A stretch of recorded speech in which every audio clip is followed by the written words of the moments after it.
to. So that's, oh yes, so before, yeah, just to say that we are recording it because lots of people would like the recording for after, but if anyone wanted to opt out, please contact us at ci@liverpool.ac.uk. But yeah, otherwise we will presume it's okay for us to share the recording after the session.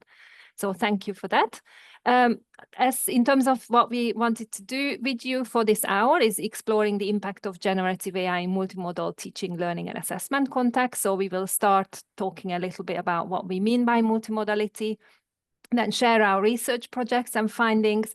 We will share with you some case studies as well, and finally discuss how it might apply in your context. So first of all, as said, we are very much interested in multimodality, this idea of how we might use different modes of communication in either communicating our learning or even in your teaching. So we will use different modes: speech, sound, images, touch and smell. So as we are lecturing, for instance, we might be using our gestures or movements to help our students sort of learn in different ways. So I noticed from your disciplines as well, in psychology, pharmacology, you might be using images, diagrams, and so on. So this idea that we are combining different modes into one artifact to produce extra meaning by that communication. And I think that will be really interesting. We will come back to that as well at the end of, in the era of generative AI, why that might be useful. It might be quite a useful process to maintain that criticality and creative thinking from us. So yeah, multimodal literacy is also important. In fact, I think we could say that most of our communication and what we do in learning will be multimodal. It's very rare that we only use just text for creating meaning or communicating our learning.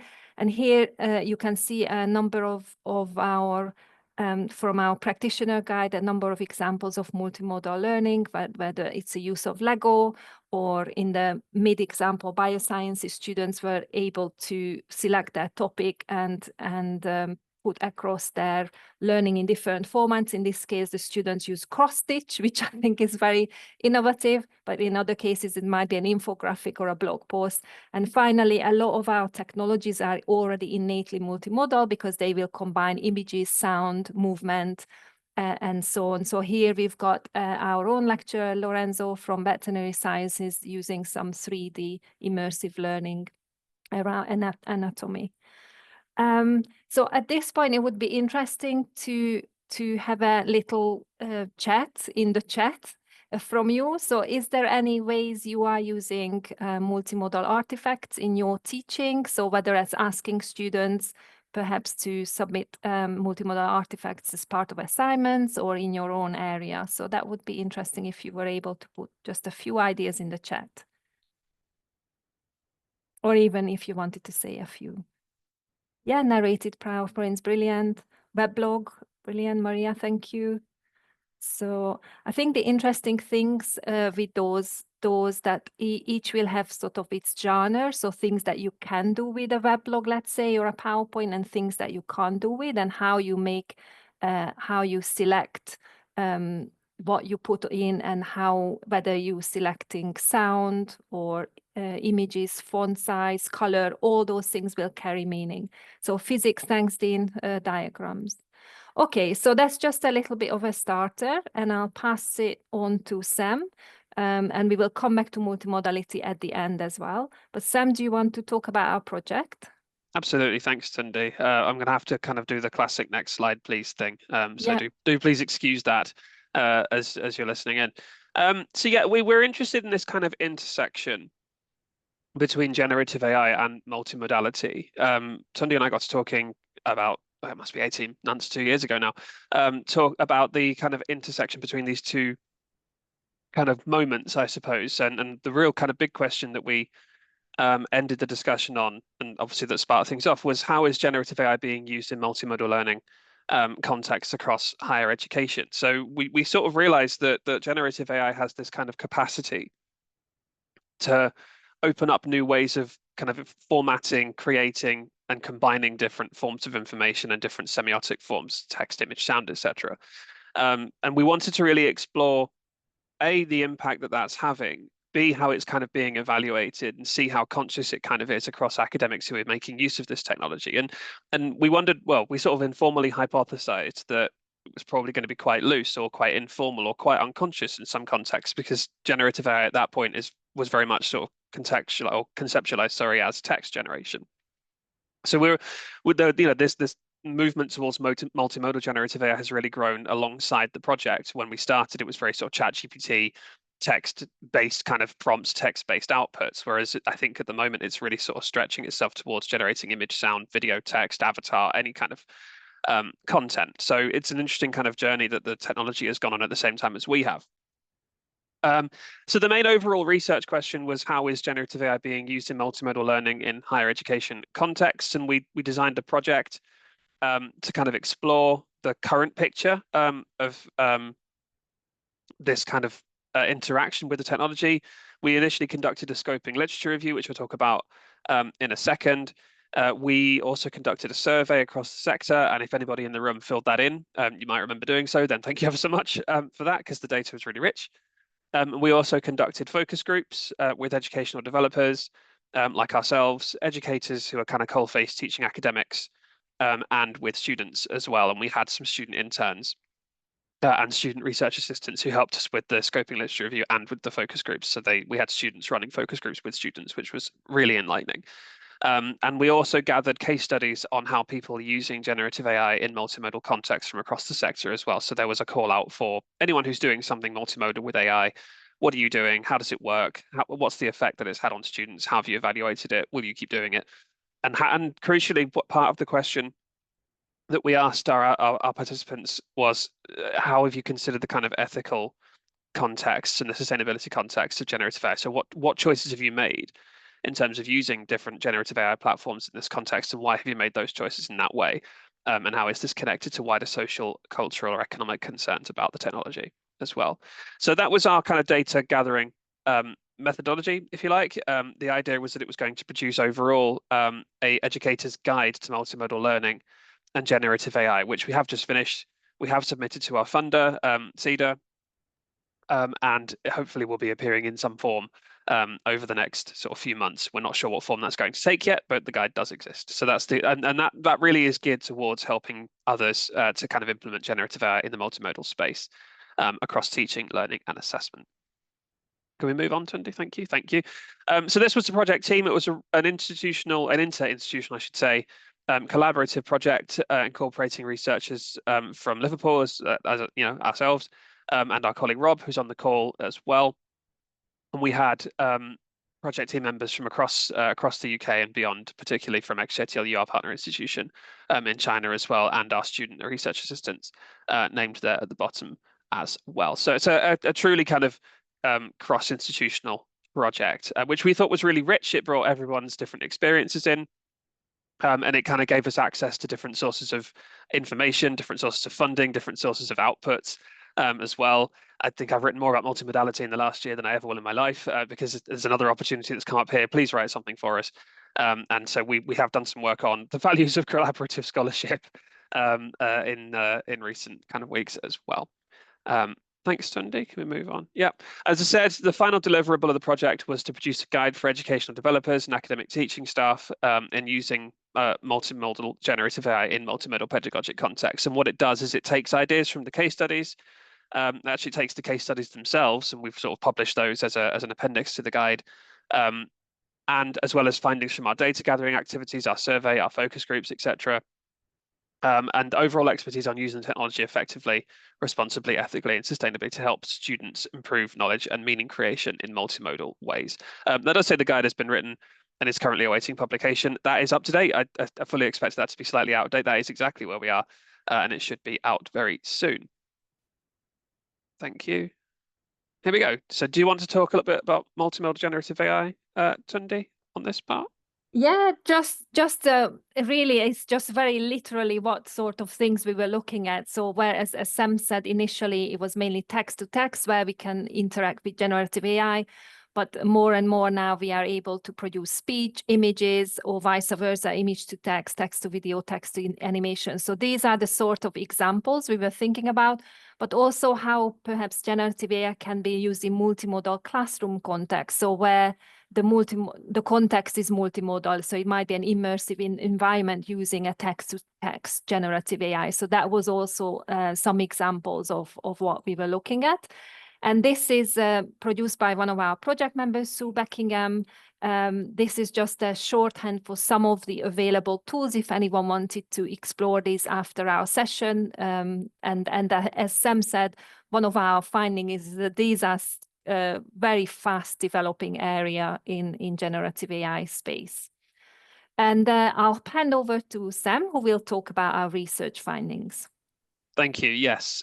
So as I said before, just to refresh everybody, we did a scoping literature review, a survey, a set of focus groups with educational developers, educators, and students, and I'll say a little bit more about that in a second.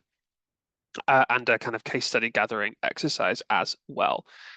So what I'm going to do is just kind of go through some of the research findings that we kind of outline, I guess, at the beginning of the guide, and that sort of informed the guide's construction and the way that we've sort of put things together and the conclusions that we've sort of reached.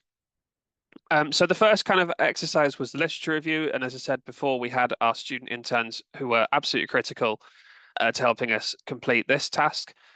We did kind of find, I think, the overall kind of headline finding from the literature review is that there wasn't a lot going on at the beginning of this project. I would probably estimate that's changed a little bit now.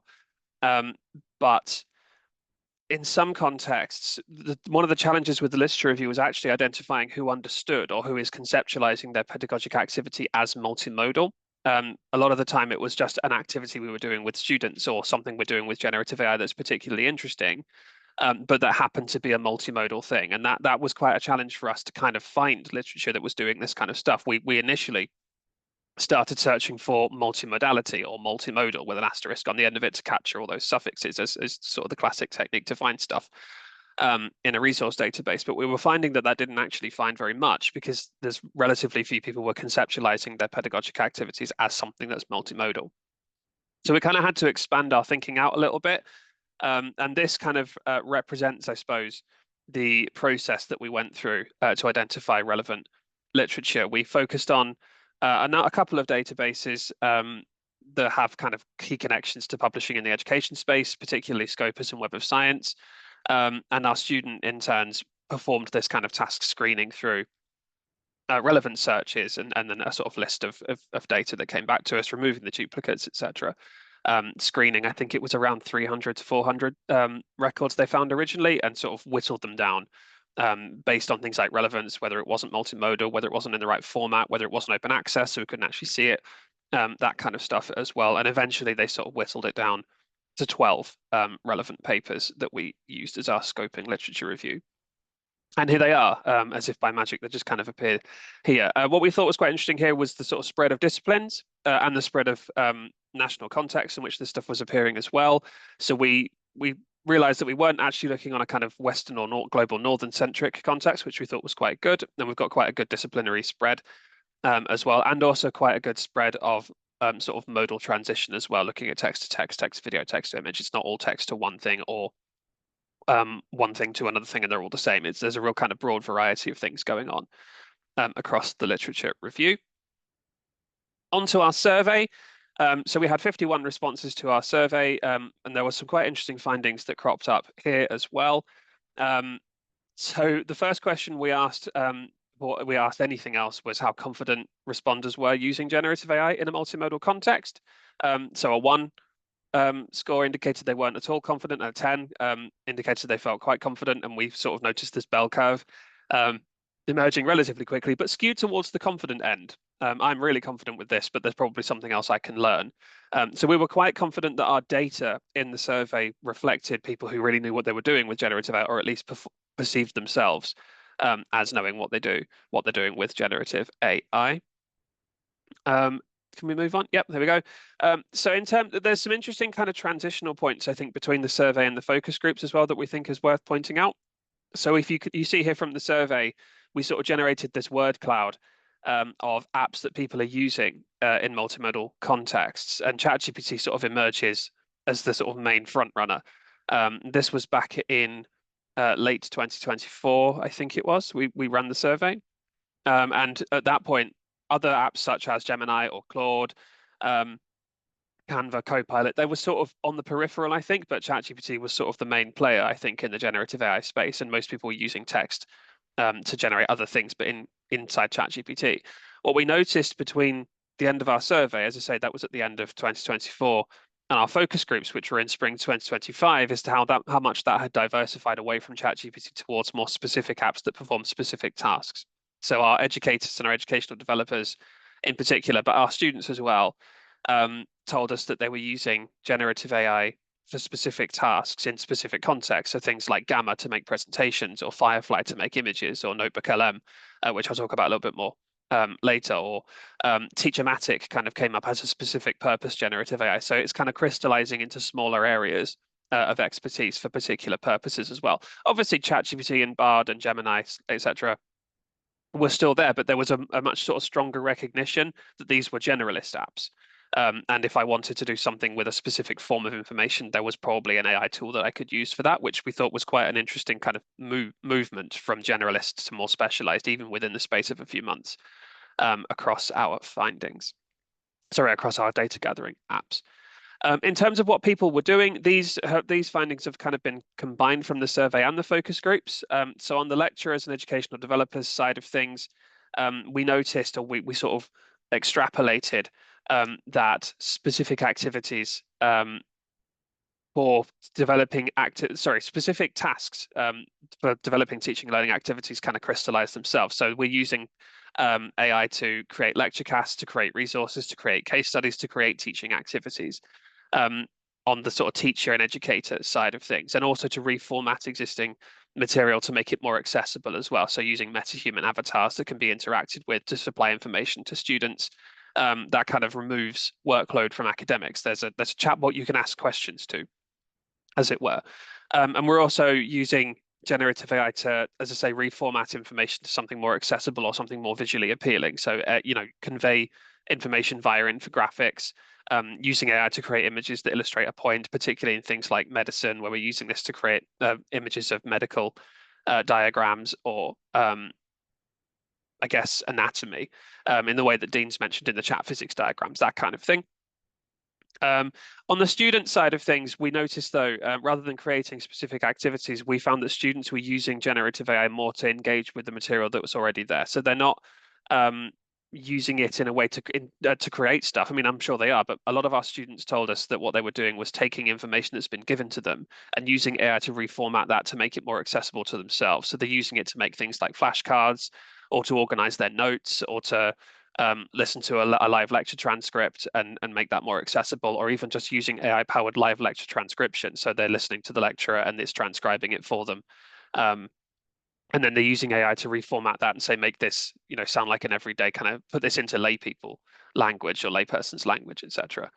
They're also using it for things, and they are using it for creation, poster creation, imagery, video, that sort of thing, and also for data analysis tasks as well. We thought was quite interesting. So that's what people are doing with generative AI. The next kind of point on the survey was about evaluation. So this we thought was really interesting. One of the questions on our survey was, how did you measure the impact, or did you measure the impact of the learning activity that incorporates generative AI that's multimodal, and how did you measure that impact, and what impact did it have? And we had a real range of responses here that sort of stretched from, there's no mechanism for impact measurement, I can't evaluate the impact of anything, to I haven't had the chance yet, or I just haven't done it, to only at an early stage, or anecdotally. And then there was, I think, one response of all the 51 responses to the survey that said, yes, I evaluated the impact of this. But what's interesting about that is that they kind of incorporated evaluation of teaching activities into most of the other stuff they were already doing. So this is very much on them to develop an evaluation strategy, rather than something that's institutionally prescribed, or at least prescribed by a higher power, I guess, or that's systematically prescribed. It's more something that they just kind of do for themselves. So the conclusion that we sort of reached here is that evaluation of teaching activities in this context kind of either isn't happening, or it's happening extremely sporadically. And we think this is something we can maybe revisit a little bit later. How are we evaluating this kind of approach? Some further considerations that came out of the focus groups as well that we kind of feel is worth pointing out that really affect the way people incorporate generative AI into the multimodal pedagogy. So there are wider concerns that sort of affect the decisions that people make. We've already touched a little bit on ethical concerns and the sustainability concerns of generative AI that's influencing people's decisions to incorporate technology into their teaching, which makes a lot of sense.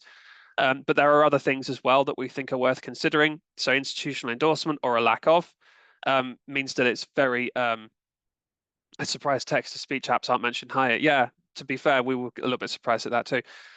Institutional endorsement or lack of it was a factor that kind of affected the decisions people make to incorporate this technology. And personally, I think this is something that a lot of people are thinking about across the sector and actually are probably contributing to the fear, I think, that we still have around the technology. It's not being allowed by my university. No one said I can do this. There's nothing on the university's kind of systems and or in the kind of discourse around the institution that says this is the AI we're happy for you to use. So there's still this kind of sense of all of it being illicit. So there's this reluctance to engage with it until someone says, yes, we can do this because the university's given it the green light. And there are some universities that are just making way towards that. I think this was mentioned in one of the sessions yesterday, but I don't think everybody has yet. That's connected to licensing and costs, which can be quite prohibitive as well. Some of the generative AI apps out there are prohibitively expensive, have a free tier, but that then obviously raises some ethical concerns as well, because the free tier often uses data to train the model or that kind of thing, whereas the paid subscription versions don't. So that can be prohibitive, which puts people off. Staff and student digital literacy and the variation of that was a theme that came up in the focus groups really strongly across all three sets of participants. So we're concerned about how we use generative AI, how we understand how it works, how we understand what it does with the data, how it kind of calculates or it doesn't calculate anything, how it generates the response, and how opaque that sometimes is as well. And that's connected to an over-reliance on generative AI as well. Some of our students particularly kind of said, I don't like relying on AI because it feels like it's taking control away from me or that I'm not learning anything. And this is again a theme that came up yesterday in one of the sessions as well. There's a real emphasis on the value of creativity. So some students in particular felt that AI can do stuff for them, but they don't want it to because that takes away their creative freedom and they value that. The accessibility of the platforms, which makes a lot of sense, and disciplinary distinctions and specificity. And one of the things that kind of came up as well, AI is not a replacement. It's all about the intent of use. So sometimes we make the decision not to use generative AI because I don't want it to replace this task that I feel like is a fundamental part of my discipline's sort of signature approach. So they're just some wider things that kind of cause people to, I guess, pause before they actually incorporate this technology into their teaching. And these are the kinds of things that the guide is sort of touching on. Okay, I think that is me in terms of the findings, and I'm going to hand back over to Tunde, unless there are any questions at this point. I'm just going to check the chat. Yes, Pete, Notebook LM is very good at this. I'm going to talk a little bit about Notebook LM a little bit later, because it's one of my favorite apps.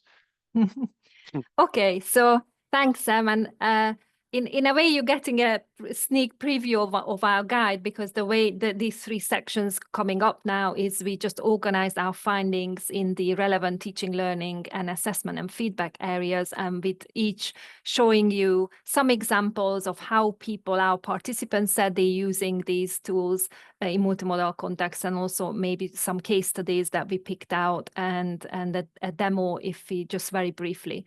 So I think in a sense, I don't want to overdo this, because Sam already talked about in our findings that a lot of where educators are using generative AI applications is creating multimedia content. So that could be used doing images for diagrams, posters, presentations, or some produce visual metaphors for abstract concepts. There's a really nice case study in our guide, which we hope we can link into the Padlet when we know when it's becoming published.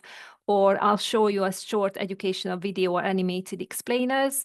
In other cases, our educators and staff talked about how they using, for instance, MyRobot or other tools where or AI functions within those tools can generate ideas for collaborative group tasks. And a lot of the activities teachers do is also around teaching AI literacy and criticality. So a lot of them have said about examples how they use and get students to critique outputs from especially around images of tools, and in some case how they have addressed those potential biases that these tools can have. And then, yeah, co-creating model output and delivery is one example as well. And just to show you an example, and Rob, who is on the call, is to his credit, he developed this on peer conflict resolution. So this is a student-facing resource that was put together based on some research and in H5P as an interactive resource, but I just focus on this scenario creation, which I think shows that it's really nice where you can use generative AI, where you might struggle to shoot your own video and get paid sort of actors or students to take part, or you might want to have a nice representation and you might not be able to get that. So here, this is a scenario presented for the students. So I just play a little bit of that. Hopefully the sound will work. Oh yeah, of course, I am not on the live bit. Sorry, I'm trying to play it on a Homer Simpson moment. Okay, let's go out to our browser. So here is if I just take it back a little bit. I'm Alex. Our group is working on an important project, but we've hit a snag. One of our team members, Jamie, has been missing meetings and hasn't submitted any work. So yeah, I won't play the full thing, but then there is a nice sort of getting students to think about what they would do and some further advice. So that's a really nice example of this is something that you can do as well as a video explainer, so short snippet, and just to show you how you can do it. So Adobe Express in the free license, I think, offers you a maximum 2-minute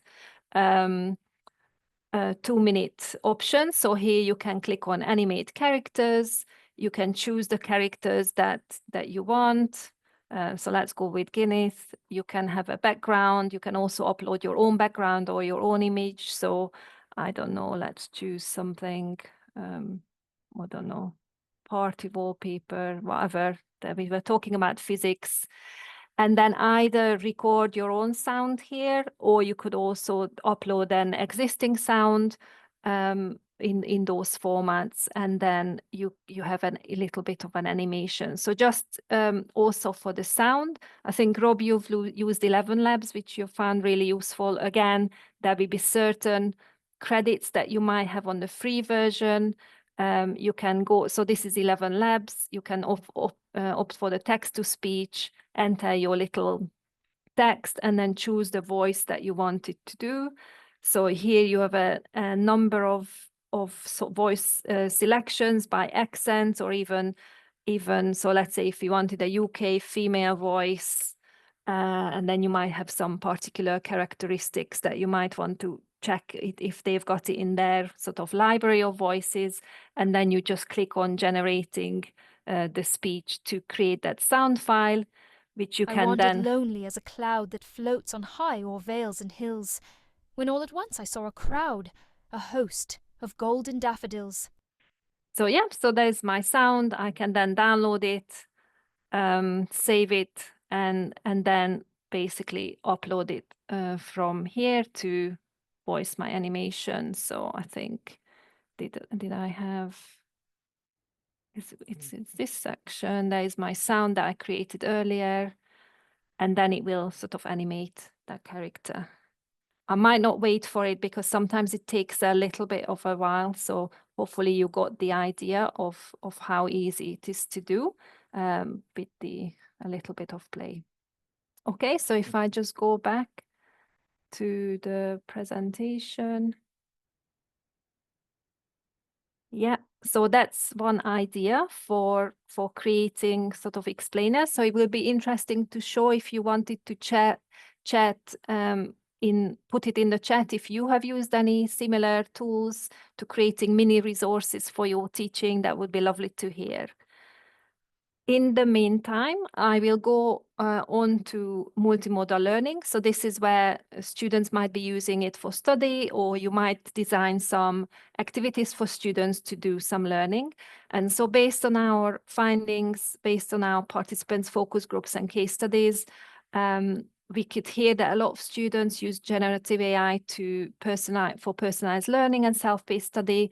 And I think Sam already mentioned the creation of flashcards and quizzes, or even explainer videos by the students to help them assimilate what was covered in sessions. Or they might also use it for just-in-time support and study help, because it's available. And interesting, they either asking generative AI to explain complex ideas at either in a different level, so maybe explain it in an A-level student level and input them into multimodal artifacts to help their tailored explanations, and also requesting outputs in different formats. Another way of using this was for critical thinking, metacognition, and reflection. So when students were using generative AI to simulate different roles and perspective on a particular issue, or perhaps fact-checking and critiquing general AI outputs. And just to illustrate this example, so here is our student advisor who shared a case study. It's a medical student, Ayat. And for instance, she's asked GPT to summarize. So this was for revision. I had to look up RAS system. This is something to do with hormones. In a way that it's easy to understand and no more than 200 words. And then she was asking GPT to generate a relevant image. And then a further progression from that is she was then asking GPT to ask questions based on this diagram, as if it was sort of for a medical school exam.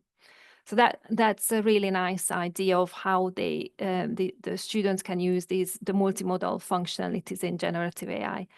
And there's lots of other examples, and again, Sam already mentioned them, and I know Steve will be interested in some of so there's lots of ways when the students are using it to translate materials, either into different languages or levels of complexity, or generating alternative formats, because they might find that slides put into audio or transcript into summaries might help them study a little bit easier.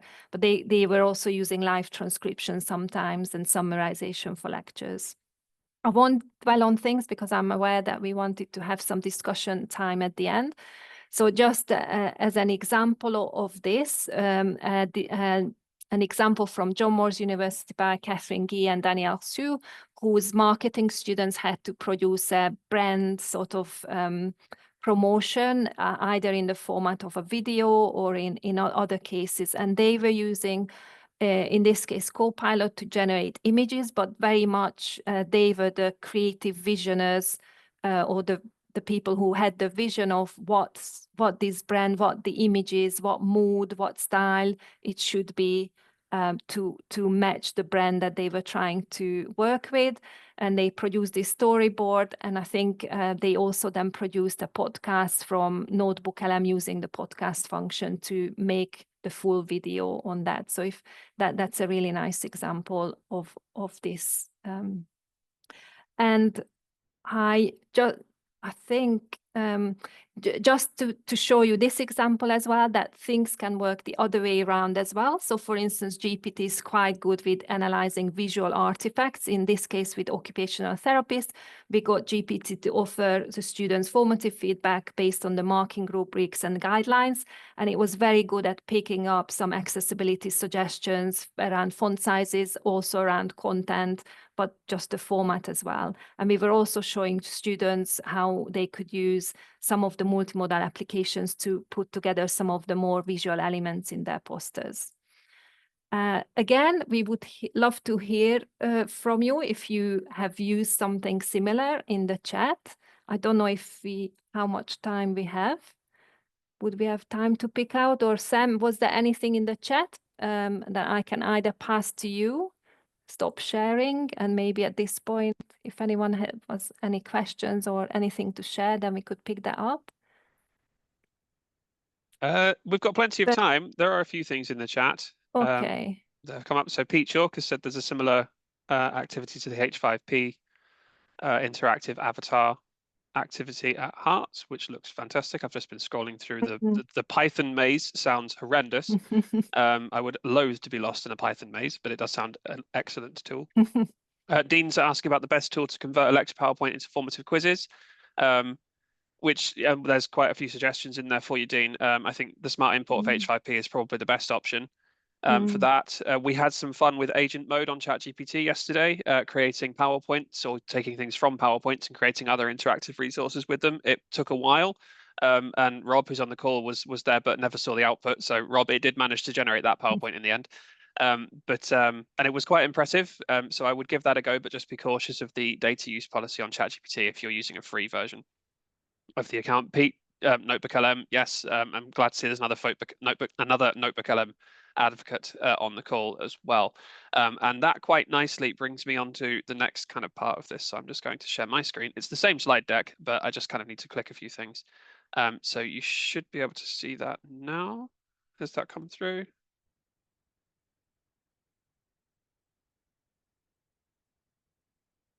Yes. Yes, sorry. Yeah, I'm no, that's reading the fine, no chat problem. still. Sorry. No, Thank that's you. okay. Yeah. Although I have actually just realized I forgot to share the audio as well, so I'm going to need to do that. So just give me a second. Advanced sharing options. Share sound. That's the button I wanted. Sorry about that. There we go. So yes, so we've covered teaching and learning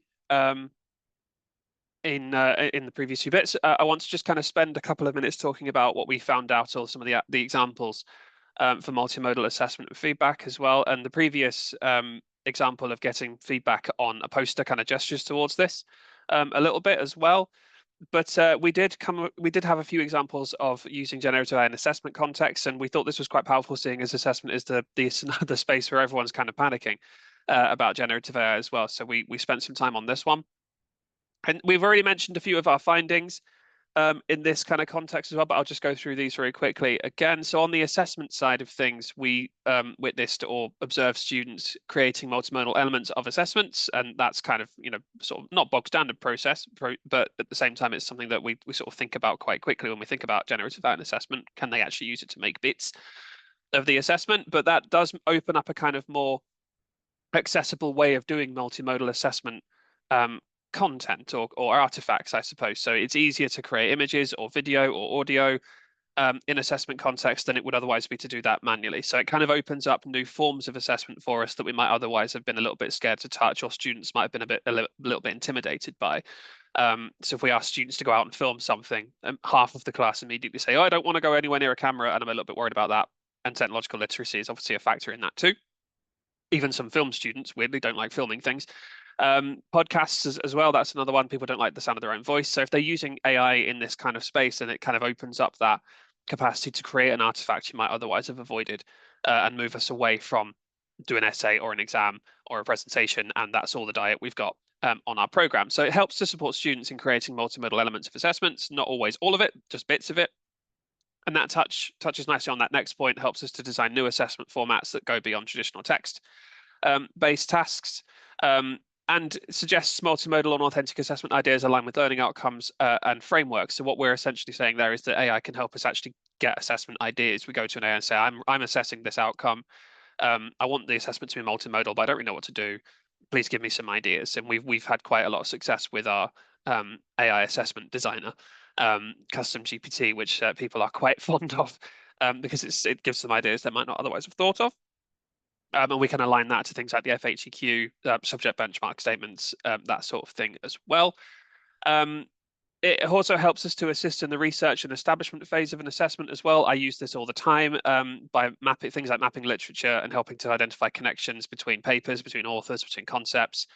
So tools like Research Rabbit, if you haven't used that before, I would recommend you have a look because I think it's really powerful. It helps you to sort of find literature and build this kind of visual map of the field. So you can sort of spot trends, you can spot kind of hot spots, I suppose. I was doing something relatively recently where there was a sort of moment in the sort of late 2000s where this sort of topic was particularly in vogue, and then it experienced a bit of a lull over the 2010s, and it's sort of coming back into vogue now. So you can sort of see these two hotspots of this particular topic visually represented and how they kind of interconnect with each other and who's citing who and who are the major players, etc. So it's quite useful to to make yourself confident and make your students confident that they've captured everything they need to capture when they're researching a particular field. So that's we thought was really helpful, and it's particularly multimodal as well because it's so visual. And as I said a second ago, it also enhances student access to assessments, but not just in the kind of things that they can make, but also in the way they understand what it is they actually have to do. So developing students' assessment literacy using multimodal AI, and that's the example I'm going to come on to in a second, by things like reformulating assessment briefs, reformulating the rubric, reformulating the criteria into a multimodal form, the marking criteria, that is, so that they understand it just a little bit better.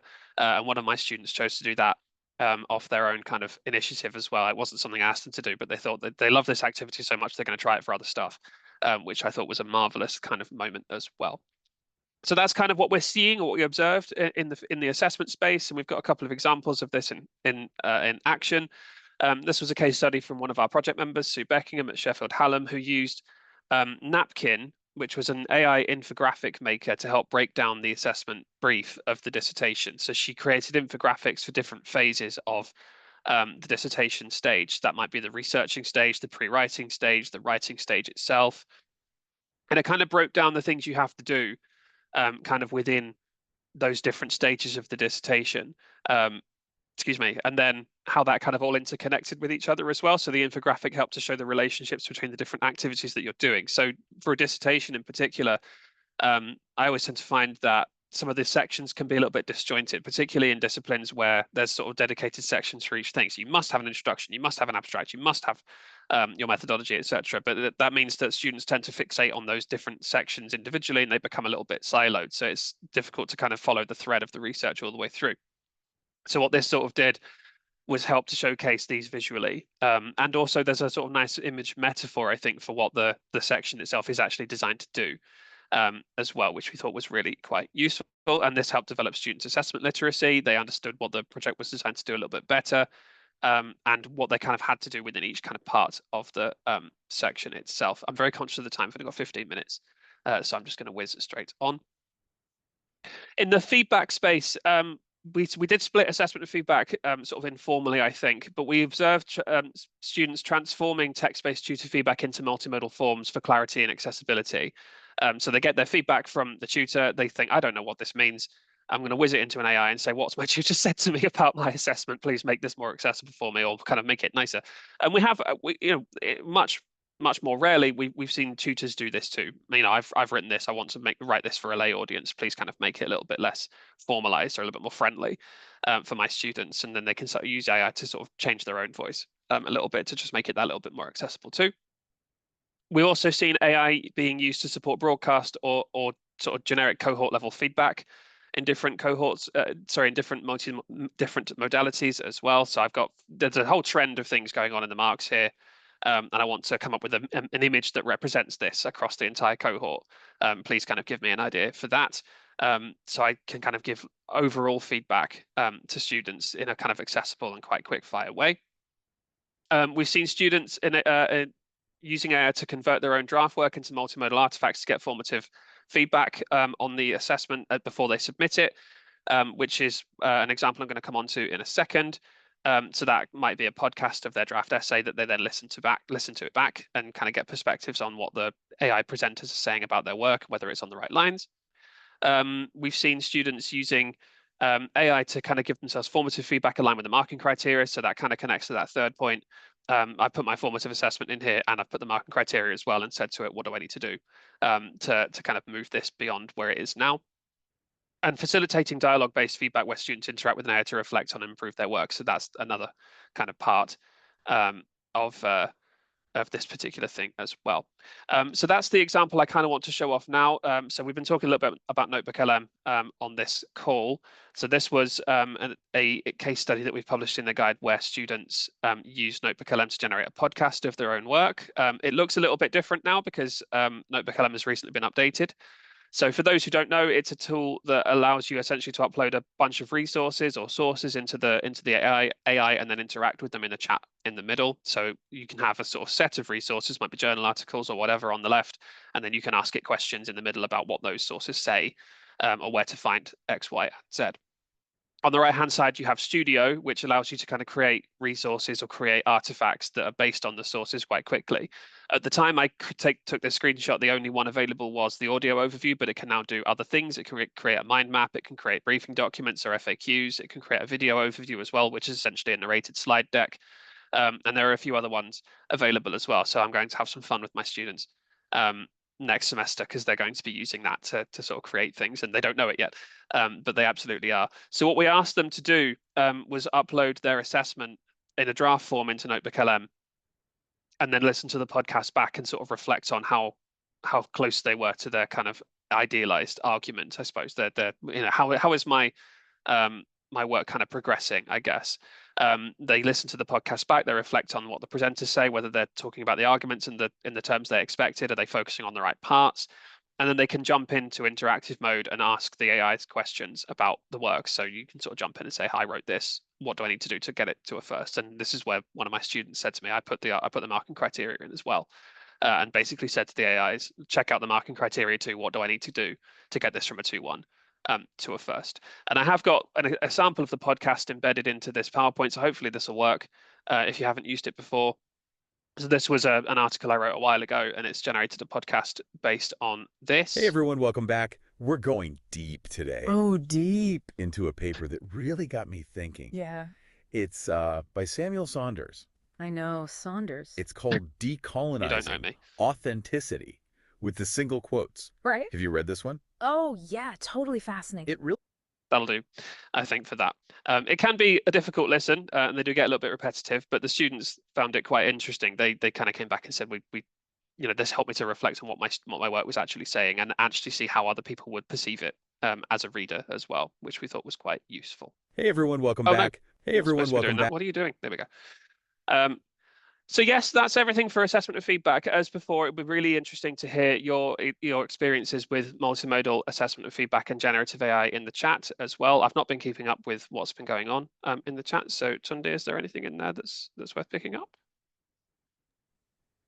Yeah, there is some really good discussion about, I think, Andrew, you were sharing your way of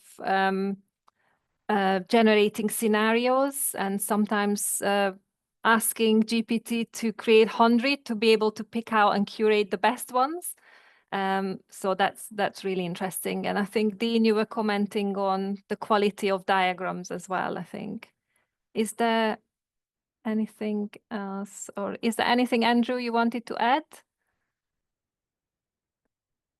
No, not beyond that. No, I was just saying in the chat that, yeah, it can be useful just to kind of brute force generate, 100 or more sometimes if you are generating role play scenarios. It's quite good at that, but they're often not quite right. So if you just generate a large amount, you can go through and there might be nestled in there the odd gem, or combine some of them.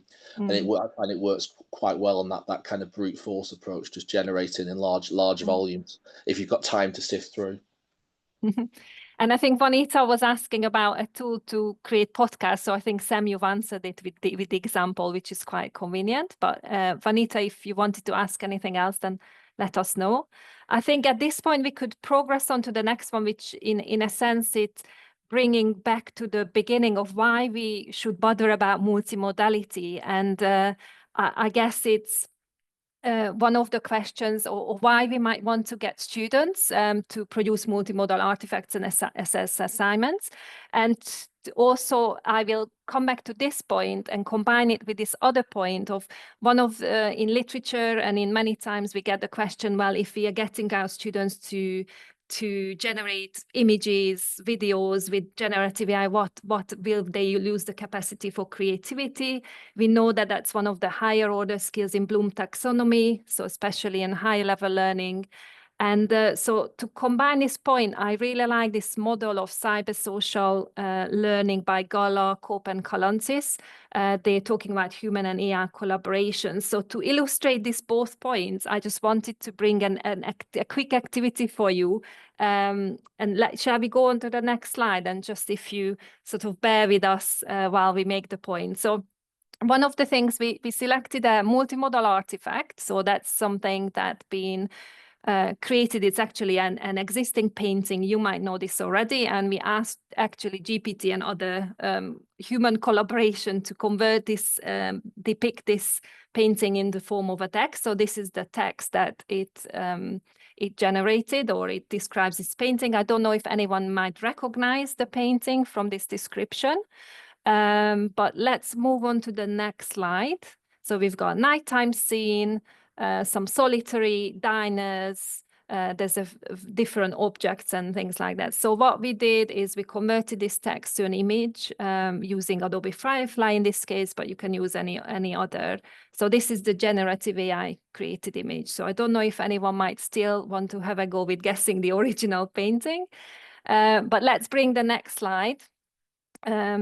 Yeah, the next one. So anyone might guess it. So this is the original painting. Yeah, well done, Dean. Excellent. Brian, if we had some prize, you would get it. Virtual prize. So that's the Nighthawks by Edward Hopper. And then if you go to the next slide, just to put them side by side.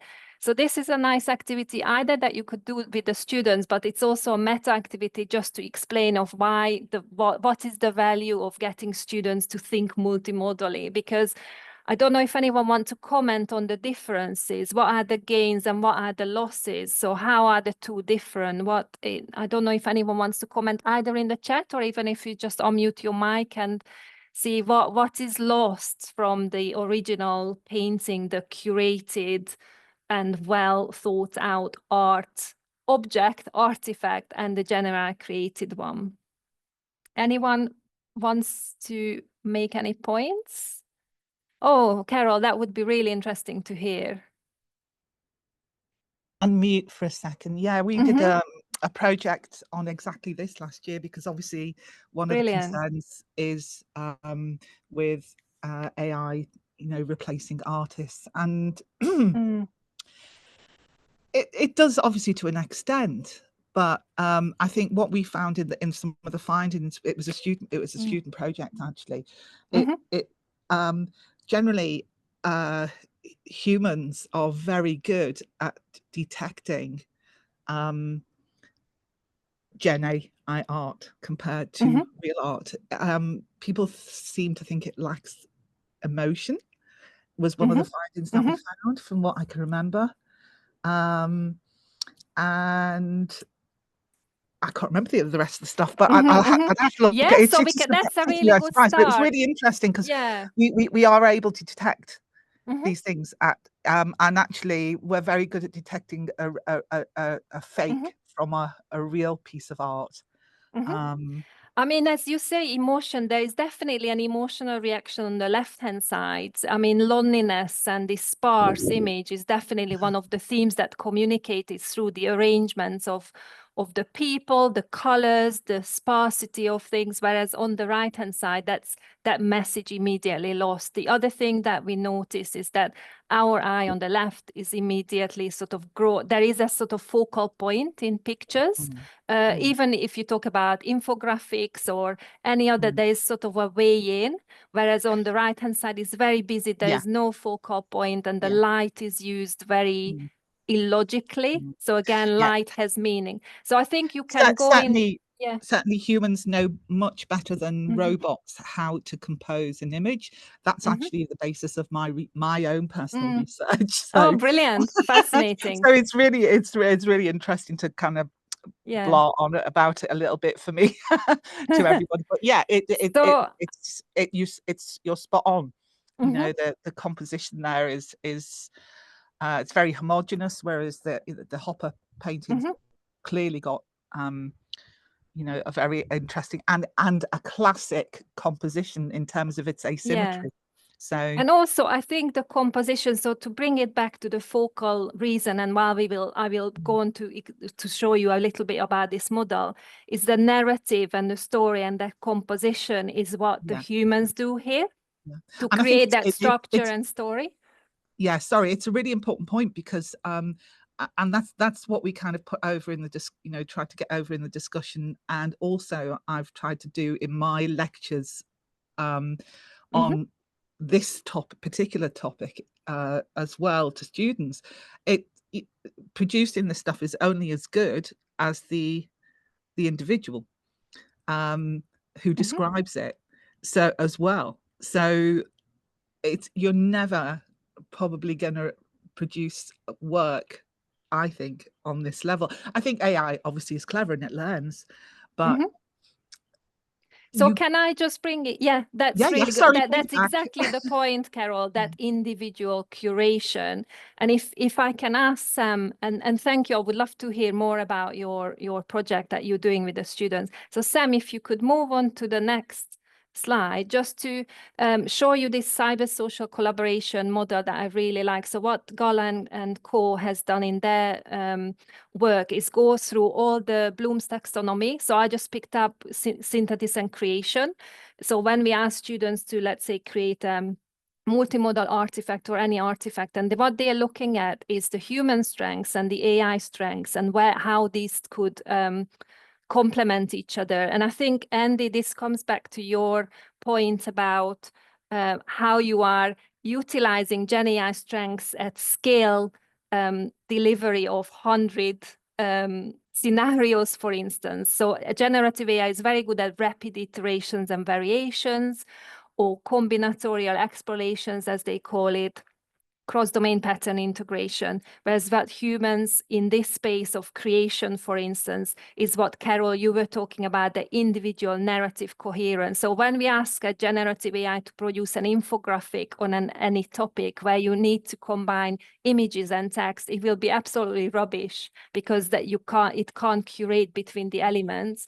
And embodied insights is also what we talked about, is that idea of emotion or things that we might reveal. You might have visceral knowledge. And Sam, you're sharing your screen. Just sorry. So yeah.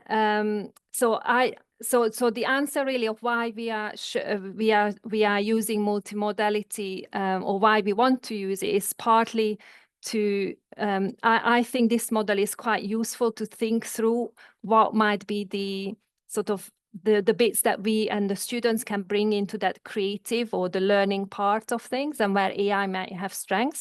But this whole idea around multimodality is exactly that the student still keeps that curation and critical thinking at the forefront. And I think multimodal creation can really pay attention to that. So whether it's a painting or a blog, as Maria, you mentioned, or a diagram, it's them thinking through, well, what is the different meaning-making products that they are utilizing. Sorry, I just, I will pass back to Sam. If you've been monitoring the chat, I realize we have probably 1 minute, very tight on time. Thank you, everyone, for paying attention.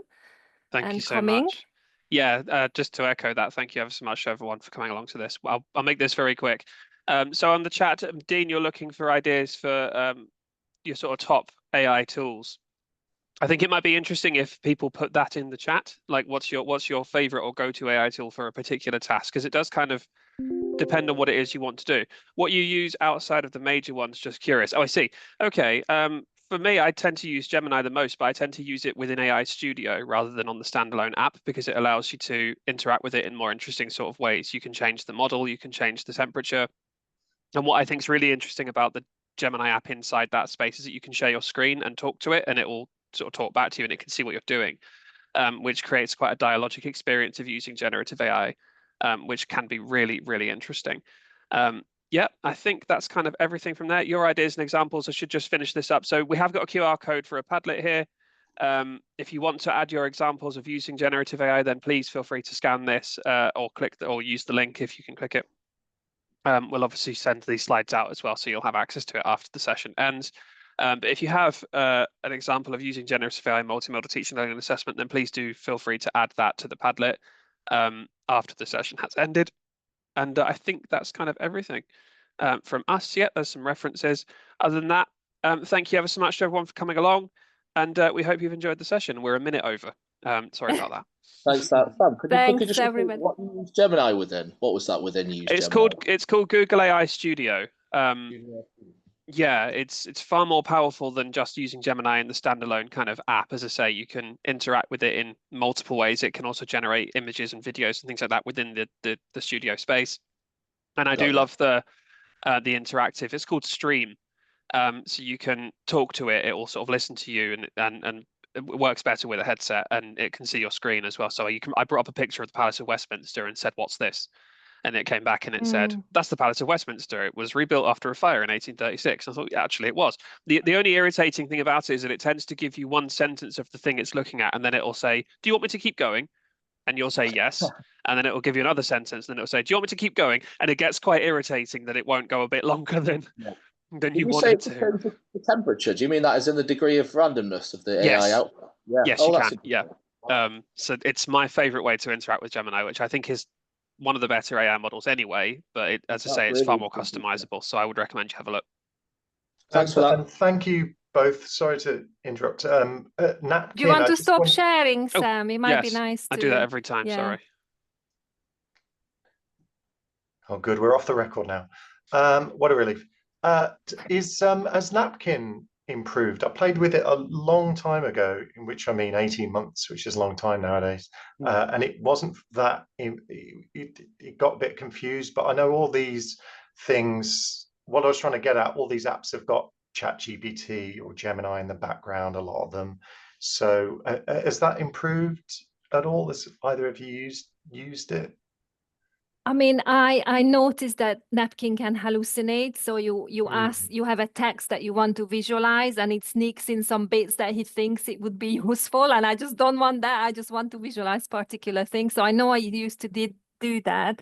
So I don't know. I haven't. I've only used it for sort of more mini diagrams at the moment, rather than when it was fine. But I haven't tried it for bits where I think it could think that it could sneak in those extra bits. So I did notice that you have to be really careful for not making up some extra stuff you didn't need or want. Does it give you kind of a smart art thing? So, you know, you can edit it. Yeah, I love that actually. Well, I sometimes just go to that for that. So if I'm making a PowerPoint and I need an icon for a particular thing, I just go to Napkin, and it's got a really nice way of creating that. And I think, I don't know if anyone came to the previous session before, but Natalie showed how you can sort of offer your own branding to Napkin, and then it will create those images in the branding or the color scheme of your university or institution or something like that. So that's great. quite handy. Okay, thank you. So you can set that up and then hopefully use that if. See, I find that Napkin, I'm kind of like you, Dean. I don't like a lot of the time what it generates, but what it does do for me is generate a visual metaphor for a way of representing an infographic that I might not otherwise have thought of. Yeah. So I'll generate a few infographic ideas because I've got an infographic in my head I want to sort of create, or I know the dimensions that I want it to have on it, but I don't know how to arrange them. So I'll generate it and then I'll make it myself, because it'll arrange it in a way and I think, oh, that's a good, clever way of doing it. I'll do it that way, but then I end up making it myself anyway. But that might just be because I'm a bit weird with creative control over that sort of thing. So I'd rather be, but at least it gives me the idea. Yeah. It's this bigger thing of how the large language models, it gives you, it's collaborative, isn't it, rather than some magic genie that can produce something for you. It's kind of the discussion is what's valuable. But anyway, that's we've run out of time. Yeah, no, we could go on and on. Like Okay. with Carol as well. I would love to hear more, but yeah, it's that curation, isn't it, and vision that you have to have so that it produces what you would like and not the other way around. Yeah. I ask a quick question, sorry. Yeah, if we can answer it. I was just replying to your message in the chat, but we can say it here. That notebook LM, because I've had a look at before, but it's not DSA supported, because obviously mine is based around disabled students. So with it not being DSA supported, they can't get it for free via DSA. But I've just had a quick look, and it does seem very limited, the free version, as most are, compared to the paid version. Is that what you found when you've been using it? So most of the time, well, no, in terms of functionality, I think it actually can do pretty much everything that the paid version can do, but the only thing you are limited by is the number of notebooks that you can create and the number of sources you can put in. So I think the number of notebooks is quite limited. I think it might be 3 for a free one, but obviously for a paid version, I think you can make as many as you like. And the maximum number of sources you can put into each number, I think, is limited to 50. for each notebook under the free version, which is usually more than enough. I mean, I put the entire code of practice on assessment into a notebook, and that's still only 30 appendices. Only. Yeah, only. So that, I mean, you are limited, but it's quite liberal. But yeah, I mean, you're right. As with most things, the And I paid guess version you is can always cheat. more. So sometimes you can merge documents, which is what we have done with our Yeah. custom GPTs. So yeah. And Google accounts are free. So if you run out of notebooks, just make another Google account. It's a messy way of doing it, but it is possible. Okay, I was just worried, just interested because I've had a look at it, but like I said, the free bit, because obviously I recommend stuff like that DSA supported. For example, Claro Read, which offers the text to speech, but it's got a lot of other functions like converts to PDFs, Yeah. etc. They all come within it, and Cortex being the one that we use at the university, which you can input as many as like PDF files or whatever you've got in your library into that and use that as a. It does obviously doesn't have the podcast and all this, the extra bits and bobs that no PPLM does, but it's a fine balance between what's DSA supported and what's not. Yeah, where I'm coming from, but that's useful to know. Actually, thank you. It is, yeah. No, but perfect. Thanks very much. It's been great. No, thanks everybody. Thank you again. Yeah, thanks everybody for all your contributions. It sounds like there's lots of sharing and really useful pieces, but thanks everybody. Take care. Have a lovely rest of the day. Bye.